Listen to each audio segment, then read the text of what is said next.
الكل ينتظر أيضا خروج ضحايا جديدة، ووصلوا ضحايا حادث أتوبيس الدقهلية حتى الآن إلى 21 شخص. طبعا الكل ينتظر الباقي. طبعا سيارات الإسعاف هي واقفة منتظرة. أيضا وفد كبير من أهالي البلدة طبعا في ميت غمر.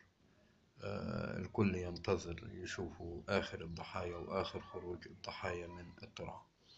طبعا القصة بدأت إنه في باص يعني يحمل عدد كبير من الأشخاص.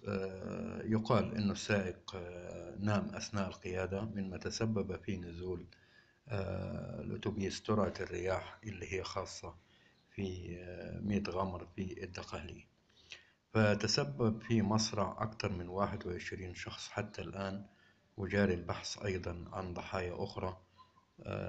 نسأل الله سبحانه وتعالى أن يمن عليهم بالرحمة والغفران وصبر أهاليهم، الصبر والسلوان. طبعا في زي ما انتم شايفين يعني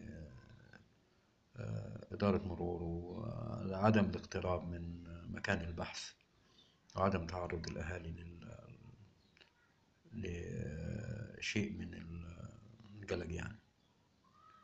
وجاري لسه عمليات البحث على ضحايا جديدة داخل ترعة الرياح بمدينة ميت غمر. الله يرحمه. كان معكم أخوكم شاعر الغلابة، مكان الحدث.